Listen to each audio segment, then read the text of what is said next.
안녕하세요. 절대값TV의 명품 PD 한PD입니다. 제가 2006년도에 그 부동산을 할 때 투자자들이 제 주위에 있었죠. 제 주위에 있었고, 전국에 뭐 떴다방하는 친구들도 저희 부동산 사무실에 오곤 했어요. 자, 그들로부터 많은 정보들도 받았고, 그러니까 투자 시장에 어떻게 돌아가는지를 좀 많이 알았죠. 뭐 저도 부동산하고 저도 투자도 했으니까 모르겠어요. 그 당시에 투자의 어떤 핵심 세력이라고 할까요? 뭐 작전 세력이라고 할까요? 아니면 투기꾼이라고 해야 될까요? 자, 그게 이제 전국의 투자처를 돌아다니는 어떤 떴다방 하는 친구들이에요. 뭐 그 사람들이 이제 소위 뭐 이렇게 초피가 열리는 시장 가서 이렇게 분양권을 불법 거래하잖아요. 자, 그런 사람들이 굉장히 많았고, 그런 사람들이 또 물건을 뭐 투자자들에게 갖다 주고, 그리고 뭐 부동산들도 직접 그렇게 하시는 분들도 많았고 그랬어요. 자, 제가 왜 이런 얘기를 하냐면, 그 2006년에는 그런 사람들이 어떤 투자층의 어떤 주류였다라는 거예요. 자, 그래가지고 그 송도에서 이제 그 분양권이 한참 핫했을 때, 그 송도가 이제 거품이 살아 빠질 때, 송도에 분양권이 계속 오르니까, 분양권을 뭐 수십 개씩 사신 분들이 많았어요. 부동산 그 전문 투자자라고 해야 될까요? 아니면 공인중개사 하시는 분들도 많았어요. 자, 그분들의 결과가 어떻게 되냐면, 자기 차 안에서 돌아가신 분들도 많았어요. 왜 그러냐면, 이게 문제가 뭐냐면, 부동산 시장이라는 것은 이 한순간에 이 거품이 싹 드러나는 거예요. 거품이. 자, 그렇게 어떤 뭐랄까요. 그런 시장이 차가워지면 시장이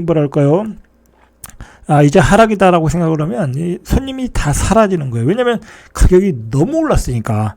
뒤늦게 소비자들, 주택을 사야 될 사람들이 입장에서는 이건 너무 비싸네. 어떤 그런 인식을 갖게 되면서 그때부터 매수세가 싹 사라지는 거예요. 그래서 이게 이제 문제가 뭐냐면 이제 그런 층들이 이제 주류를 잃었다라는 거예요. 자, 그런데 요즘은 그 투자층이 많이 달라졌어요. 소위 말해서 예전에는 이렇게 부동산 강의라는 게 별로 없었어요. 음성으로 이루어지는 강의들이 있었고, 뭐 학원들이 조금 있었다고 그래요. 뭐 정확히 제가 모르겠는데, 근데 그렇게 많지는 않았는데, 요즘은 이제 SNS가 발달되고, 뭐 온라인 강의도 하고, 뭐 블로그로 또 선전도 하고, 그러면서 이제 어떤 많은 강사들이 생겼고, 그때 이제 재미를 보신 분들이 이제 강사가 됐겠죠. 그리고 초기에 이제 재미를 보신 분들이 강사가 됐겠죠. 자, 그러다 보니까 많은 강사들이 쏟아져 나왔고, 이번 시장에 또 그 강사들이 강의를 많이 하다 보면 투자층이 많이 생겼겠죠. 그래서 많은 투자를 했어요. 그래서 지금은 갭 투자의 어떤 전성시대가 됐어요. 자, 어떤 초창기에 그 갭 투자에서 재미를 보신 분들은 옆에 또 친구들, 뭐 동료들한테 가서 얘기했을 거 아니에요. 그럼 이제 나도 갭 투자해야 되겠다. 시장에 계속해서 새로운 투자층이 들어왔다라는 거예요. 예, 최근의 시장이 그래요. 그렇게 되면 이제 어떻게 되겠어요? 투자할 물건들이 다양해지겠죠. 왜냐면 손님들이 많아졌으니까. 한마디로 이제 호갱이 손님들이. 자, 그러다 보니까 요즘에 이제 뭐 서울에 있는 모든 빌라, 뭐 그게 이제 초기 재개발이라는 형태로 모든 오피스텔, 뭐 심지어는 생활형 숙박시설, 모든 게 이제 투기 상품이 된 거야. 왜냐면 손님이 많아졌으니까. 자, 그리고 이제 그렇게 이제 투자층이 많아지다 보니까 이번 상승 사이클에서 뭐가 나타났어요? 특히나 규제가 많다 보니까 이게 이제 풍선 효과가 생겼잖아요. 그 많은 투자층이 생기고, 그 투자층이 그 풍선 효과로 한 지역에, 특정 지역에 들어가고 특정 상품으로 들어가다 보니까 이게 투기판이 되어버린 거예요. 뭐 그래서 이제 1억 이하의 뭐 공시지가 아파트 뭐 그런 거까지 나오고, 이제 거기서 이제 거품이 생기는 거죠. 그 투자층이 생겼고, 새로운 전문가들이 생겼고, 새로운 강사들이 생겼다라는 거예요. 자, 이게 문제가 뭐냐면은, 제가 이제 예를 들어서 이제 어쨌든 그 사람들이 그 방면에서 어떤 입지를 굳혔잖아요. 뭐 많은 그 자기들 그 어떤 수강생들이 있고, 자, 그러다 보니까 문제가 뭐냐면은 이게 이제 자신들 나름대로 이제 어떤 이론 체계도 만들었어. 자, 만들었는데 그 이론 체계를 주장하겠죠. 뭐 사람들마다 어떤 각각의 이론을. 그러다 보면 그 사람들이 이론이 뭐냐면 이제 자기들의 이론을 적용해 보니까 아직 상승장이 안 끝났다라는 거야. 안 끝났다. 그래서 요즘 그 상승론이 뭐랄까 아주 그 전문가들 사이에서 또 아직도 주류를 이루고 있는 거예요. 이제 그렇게 판단하시면 돼요. 우리가 그 어떤 상승론을 막 지나치게 주장하는 사람들이 있잖아요. 몇몇 전문가들. 우리가 그 사람들의 어떤 그 뭐랄까요. 그런 주장하는 거에 어떤 이유가 있지 않을까? 어떤 그런 걸 생각을 해보면 뭐 그 사람은 상승론을 주장해서 그 상승론이 맞추면 말 그대로 이제 스타가 되는 거잖아요. 자, 그런데 한번 우리가 예를 들어 볼게요. 요즘은 똘똘한 한 채가 대세다 이거야. 그리고 강남과 뭐 서초동은 올라갈 수 있다라고 그래요.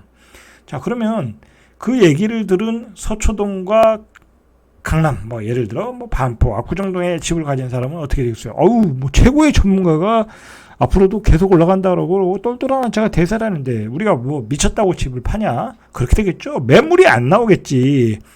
자, 그리고 안 그래도 그 부동산이라는 것은 뭐 매물이라는 게 많지 않잖아요. 이건 공산품이 아니니까 시장에 나온 매물은 많지 않은데 매물이 더 안 나와. 그런데 또 전문가가 이야기하니까 시장에서 지금까지 잘 맞췄던 전문가가 이야기하니까 그러면 가서 사야 되겠네. 똘똘한 한 채가 대세래. 전부 다 똑같은 소리래. 그러면 어떻게 됐어요? 가서 사는 거예요. 가서 사자고 하는 사람들은 줄 서 있다라는 거예요. 그러니까 요즘 강남에서 신고가가 나오는 거예요. 제가 부동산 전문가들이나 강사들을 욕하고 싶은 게 아니라 제가 볼 때는 그런 그 배경하에서 똘똘한 한 채 강남의 신고가가 이루어지고 있는 거예요. 제가 보기엔. 안 빠진다는데 매물을 내놓겠어요? 그리고 실제로 그 지역은 또 살기 좋잖아요. 그리고 중장기적으로 보면 계속해서 올라갈 수 있는 건 뭐 사실이잖아요, 그건. 응? 급격하게 올라서 빠져야 될 타임에 지금 상승론자들이 그렇게 주장해서 안 빠지는 것 뿐이지 뭐 몇십 년 후에는 이 가격은 아닐 거 아니에요. 그렇지 않겠습니까? 자, 그런 배경하에 어떤 상승론자들이 주장을 하고 있고 그런 상승론자들의 문제점은 저는 거기에 있다고 봐요. 자, 그런데 우리가 한번 생각을 해봐야 돼요. 2021년도 이게 그 뭐 노원구죠. 노도강 쪽에서 많은 사람들이 그 6억에서 9억 사이 아파트를 연끌했거든요.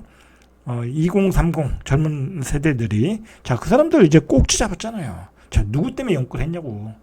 바로 그 상승론자들이 주장해서 결국은 연끌을 한 거예요. 결국은 그들을 사지로 몰아는 것도 그 바로 상승론자들 그 강사들이었다는 거야. 그 사람들이 계속 주장하니까. 자, 저는 예전에도 그 얘기했는데 이게 예전에는 이러한 부류들이 없었어요. 그 뭐 강사 뭐 그들이 강사가 있었어도 이들이 양성화되지 않은 거야. 블로그에서 이야기하고 뭐 유튜브에서 이야기하고. 근데 요즘은 뭐 그냥 유튜브에서 뭐 있는 정보 없는 정보 다 나오고 뭐 사실 정보라는 건 다 노출이 돼 있어. 자, 그러니까 누구나 쉽게 어떤 뭐 어떤 정보의 질을 떠나서 많은 정보를 접할 수 있는 기회가 있고 그거에 또 혹해서 많은 사람들이 투자를 하고 있고 이제 많은 그 컨설팅 회사들도 또 유튜브로 또 홍보를 하잖아요. 자, 그런 또 시장이다. 자, 그래서 우리의 그 부동산 시장의 버블은 커졌다라는 거야. 이걸 알아야 돼. 예전에 그 어떤 투자층과 지금의 투자층은 규모와 질에서 틀리다. 요즘은 투자층도 커졌지만 그들이 가지고 있는 어떤 개똥 같은 이론이 있어요. 자, 근데 그 이론에 다칠 수도 있다라는 거예요. 제가 이야기하고 싶은 것은.